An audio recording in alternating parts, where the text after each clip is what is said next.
Hello, you wonderful people, and welcome to another episode of Not Too Comic Book. This being a show where I talk about TV shows that are adaptations of comic books. For today's episode, I'm going to talk about the latest episode of The Walking Dead. So for me, this seemed like the most unexpected turn of events episode where, let's start off with Sasha's side of the story, where you had her actually still being alive. I was so certain it was going to be a situation where it was like maybe like a public execution type of thing, basically what we got at the beginning of the season. Or basically, but then again, I was like I said, it seems as it progresses on, my theory is right. That was just the first episode. Like I said, they probably caught a lot of flack, so maybe they pulled some of it back. Or is it just because it's for the purpose of, he used it twice, bashing in, Glenn and Abraham's head. So it's like, the fear is instilled, and the moment he's got Lucille around, you're always scared he's going to, like I said, I've said that for countless episodes, and it seems like, because we're literally near the end, we're right there at the end of the season, he hasn't done it again. Literally, Glenn and Abraham were the last people this season, only people this season he's done that to, so that's why I'm like, but nevertheless, I was just kind of expecting Sasha to kind of die in a blaze of glory, but it's like, no, they tied her up. So it's the same situation as Daryl, where it's like, he respects people, because he's like, man, you've got some beach ball sized lady parts on you, coming here trying to go out in a blaze of glory, take me out like that. It's like, I am impressed. Even went through the process of killing David by using that big ass knife and stabbing him through the neck. That was brutal. That's like one big ass knife, dude. That's like I know it's not, but to me that almost looks like a damn machete with how big it is. But nevertheless, the interesting thing about it is, obviously David being what he was trying to do to Sasha, being that asshole. It's like, I find it ironic that, you have Negan kind of being like, oh, we don't play that here. I'm like, I mean, to be frank, that's no different from your whole wife situation. So it's not like you're any better than David. Don't get me wrong. David's a piece of scum, but it's like, you're scummy too. But I think in Negan's mind, he looks at it differently. For one, it's like, oh, if I do something, it's fucking awesome. If someone else does it, you're just a disgusting piece of shit. I mean, that's at least how I look at it. But I guess in Negan's mind, it's a situation where it's like, I don't force myself on these ladies. They're with me because they want to be. Yes, there's benefits of being with me, but I don't force anyone to be with me. It's like, you have the choice to be with me, but if you're being with me, you gotta be loyal to only me type of situation. In his own weird way, it's logical, but to me, it's like, because there's a sense of a lot of those girls don't want to willingly be with him. I mean, you take I forgot Dwight and his wife's situation. His wife was only with Negan for the sake of saving Dwight's life, so he wouldn't kill him and only branded his face. So, in another case, what was the girl's name? Amber, the one who needed medicine for her grandma or her mom or something like that. So they're only with Negan out of that. I don't know. I mean, granted, there might actually be some girls who actually like Negan. I don't think so. I think most people serve Negan, for the main reason, out of fear. But he basically gave Sasha a choice. He's like, so what you're going to do is you're going to either kill this walker, be killed by a walker, kill yourself, try to come at me. But it's like, yo, I got a bat, you got a knife. That's pretty stupid. But, I know what choice I would go with. But, hey, to each their own. So it's kind of interesting. And you even have Eugene I like Eugene's explanation of why he did it. And it's understandable why. And especially, you feel him even more. And I think it's a situation where even Sasha can understand why he did it. He's like, I'm not brave. I want it to be brave. That back at the end of season 6, where he was like, him and Abraham kind of squashed the beef, where Abraham was like, no, you are a survivor. Because for the longest time, he was like, oh, you're basically kind of a waste of space. That you'll never be a survivor. You're never good enough. Essentially. But Abraham had changed his mind, and he was like, for that moment, I did feel like I was one. I finally earned my stripes to be a survivor. And he's like, and he broke it down. He's like, exactly, for those 37 minutes, I was on top of where I felt like I was one until we were on that road. And then I watched one of the people I believe to be a true survivor, Abraham, die like that. And then to make matters worse, it happened again with Glenn. So he's like, he had never been that more scared in his life, because it was a moment he was easily, and it was a situation where it's like eeny, meeny, miny, mo. That's what makes it even more terrifying. Negan literally turned it down to a I choose you type of situation. Whoever stopped doing it could have been them who died. So that made it even more terrifying. And so when Negan was like, oh yeah, dude, that's why he jumped in it, just because it's like, he knows on his own, he's afraid that he's like, I won't be brave enough to do anything here. So it's like, at least this way I won't have to worry about it. I will always be protected if I'm with the saviors and stuff like that. Which at the same time, it's like, you don't have Sasha looking at him being like, just like, oh, you're so weak and pathetic. She just tells him to go. And I'm thinking it's because Sasha doesn't 100% blame him. She understands why. Because, like, everyone on that road, like, no one can say they walked away with that not being scared. Everyone walked away from that being scared. Even Daryl being as tough as he was, even he was like, because, I mean, like I say, I'd probably say, like, out of anyone, I can't even say that. I was about to say Daryl probably walked away the least broken, but it's like, no, because of him, Glenn died. So he was literally always holding on to that, blaming himself. So, I don't know, man.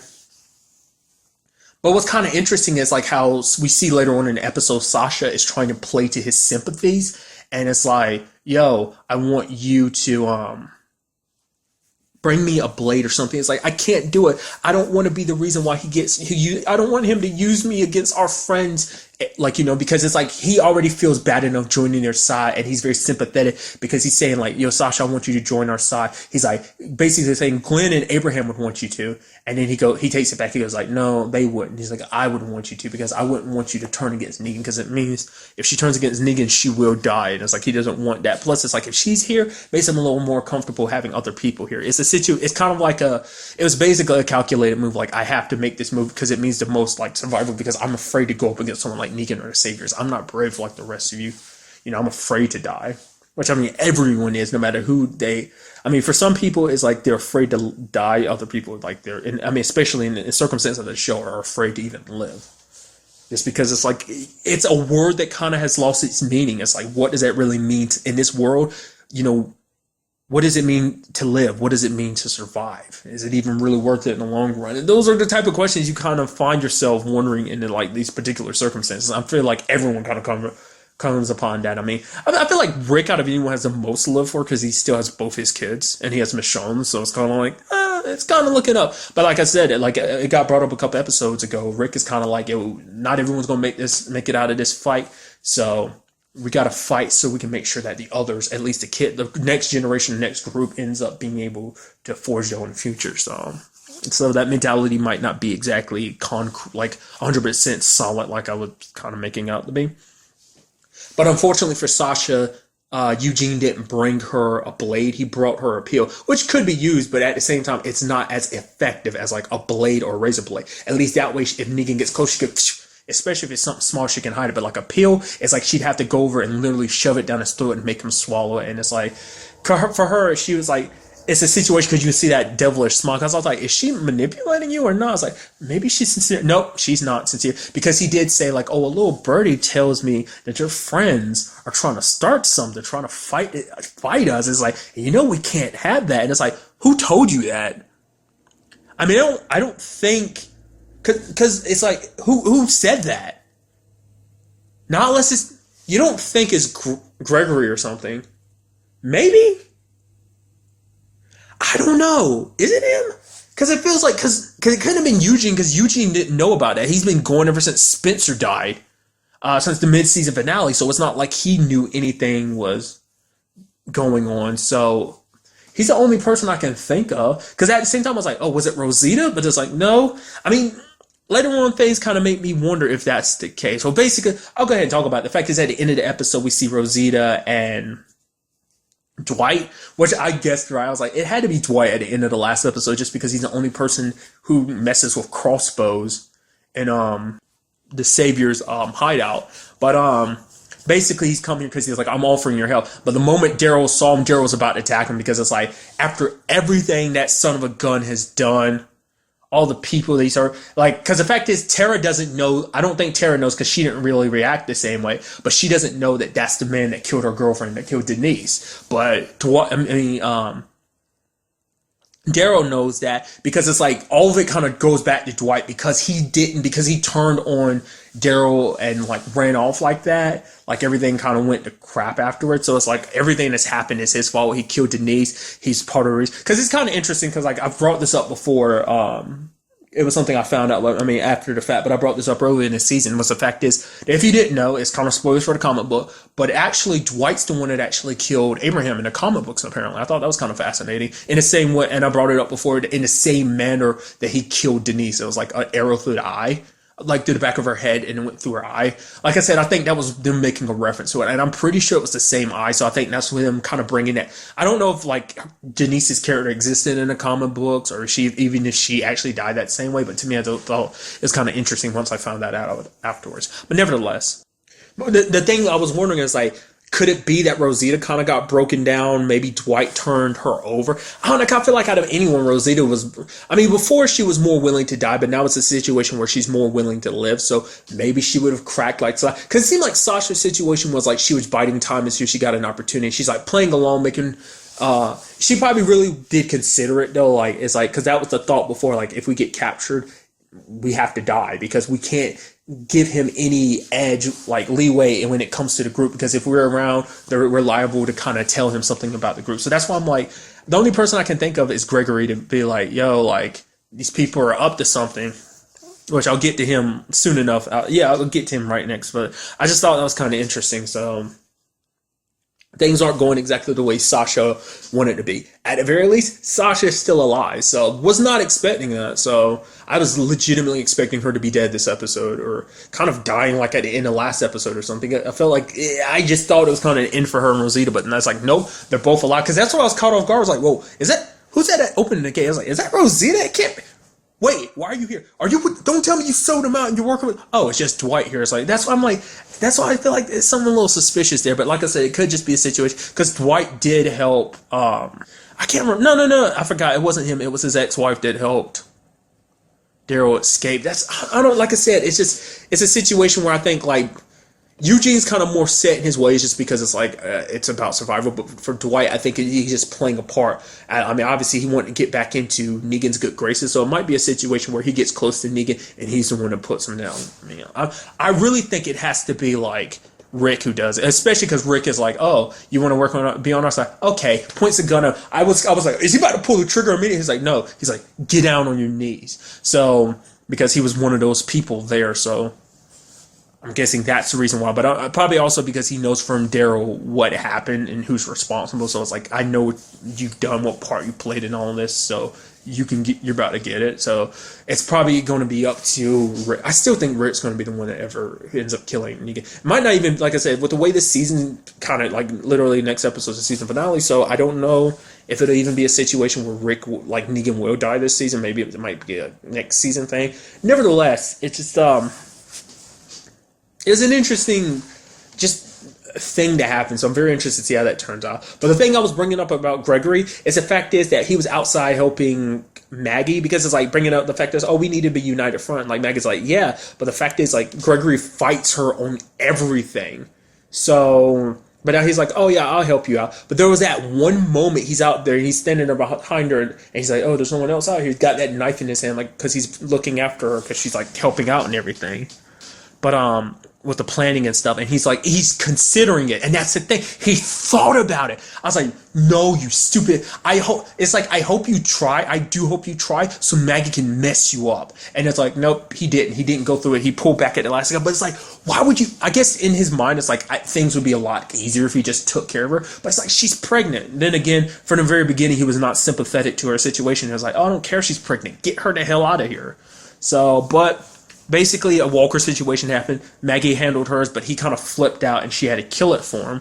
And at one more moment, he wanted to kind of act brave and do it, but he's like, no, you handle it. Because he had lied even to like some of his people, because she was like, oh, no, he just never killed a Walker before. They're like, oh, that's not what he told us. So I guess it was a situation where it's like he thought like, no, I can do this, I can be brave. Kind of Eugene's situation, but he backed down because he was like, and it's so ironic. It's like literally Maggie has no idea he was trying to kill. I wanted her to mention it's like, yeah, next time you decided you want to try and kill me, if you're going to try it, go through with it or something. Like I thought she was going to say something like that, but Maggie obviously didn't notice it. So it's like, what do I expect her to be like superhuman and know what was going on behind her? But nevertheless, I just can't believe he did that. So.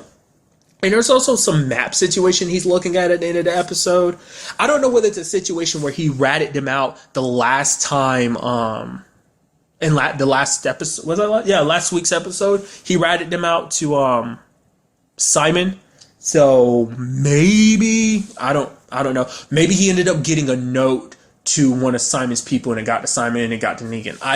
I don't know. And maybe it's a situation where he's like, oh, I got to change of heart. And maybe this time, like, even though he's kind of screwed him over, he's going to work to try and rectify that. Like, he's like, oh, it's going to be a long trip, so pack your bags or something. No, I forgot. Simon said, come visit me personally. So maybe he's trying to find maybe he knows where the facility is and is trying to get there, probably because like everyone knows where it is because of the whole like plan to attack it directly and stuff like that. So I don't know. We'll kind of have to wait and see on that. But the other focus of this episode was Oceanside, which for Tara meant like obviously she's holding a gun against Tiana and Sydney, her granddaughter. And it's like, because Tara doesn't want to do this, because he's like, you don't, because Rick is explaining to her, it's like, you don't have to feel bad about this. She's like, yeah, I do. They literally saved my life. They helped me. I mean, to be fair, they did try to, set you up to get killed later on, but nevertheless, Sydney did save you. But, it was a situation I was hoping I was like, please don't let anyone die. It's like, oh, somebody's going to die. This is all going to blow up in their faces because they don't want to fight anymore because they were beaten down. They lost a lot of their husbands, their brothers, their sons, like a lot of important people. They've seen that bloodbath and they don't want to attempt that again. So that's why like Tiana was like very against the whole idea of like working together with them. It's like, don't even give them our guns because it's like, if we give you our guns, you might as well kill us now. Which is like, Rick and them are just like, we don't want to do this. We need your guns. And if you want to fight, we want to like come together. Like even Tara's trying to explain, like, come together, we can work together and fight the saviors. And some of the other people are like, yeah, maybe we can, especially one of like the lead ladies has gone on, yeah, maybe we should. And they all work together and stop the horde of zombies, because they handled this very well. Like obviously they disarmed a lot of people and they're like, please don't fight back, just like accept it. Like, that kind of already shows the distinction between them and the saviors, because it's like, if it's the saviors, it's like, oh, you're trying to fight back, screw you, you're dead. Oh, you're hiding stuff from us, you've been hiding this entire time after we killed all your people, oh, you're dead.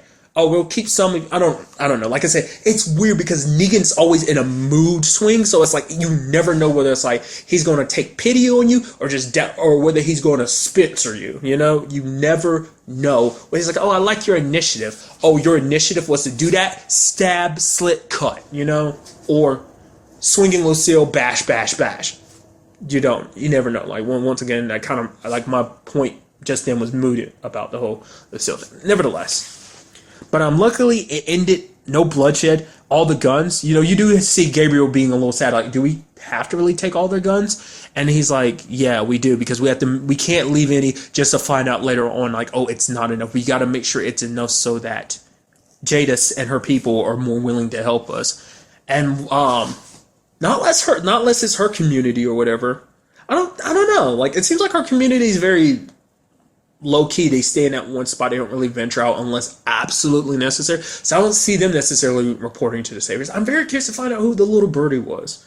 But nevertheless, I did like that line from Tara at the end. Like the little girl was just like, oh, you're not going to leave us any? And Tara's like, no, I forgot her name. She's like, basically, she's Sydney's little sister. And then like basically gave her the middle finger. It's just because that back and forth like that. It's like, it's such a petty thing. And I love Tara for it. She's so petty and I love it. And she's like, right, you were right. I didn't have to feel bad about it. Because the fact is that even when it was all said and done, this is all for the purposes of fighting the Saviors. Because it was a situation where some of them wanted to fight, not all of them did. Especially Tiana didn't want to fight. So it was like a situation like, if it's either all or nothing. So it's like, nah, you stay here. We're going to take care of the Saviors. It's like, we are going to win. So I hope you win. Because it's like, if you don't, everything and everyone is screwed over. Especially because so many people are putting their lives on the line and it's a do or die situation. It's either stay with this current situation or fight back against his Savior. So not a little much choice. In Alexandria's case, especially now that Negan knows what they're up to too, it's go for broke at this point. So they have to hit him with everything they've got. They got to implement their move now because Negan's probably on his way or amassing his army to take them down. We will just have to wait to see in the next episode, which, of course, as I kept referencing in this episode, is literally the season finale. Like, I find it so crazy that it came up so quick. Because I forget, like, The Walking Dead doesn't really take any breaks, does it? Like, it's pretty consistent.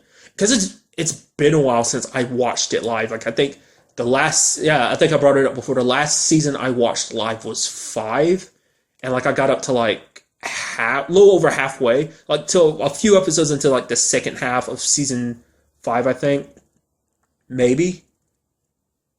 And so like that was like the first one I had seen it in a while, I think.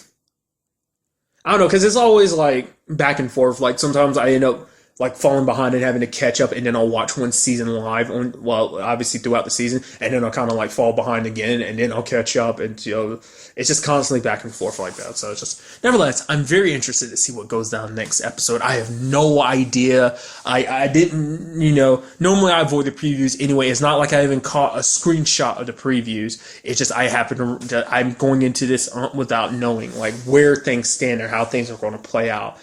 Very curious to see where Sasha's story takes, or what this whole situation with Dwight turns out to be.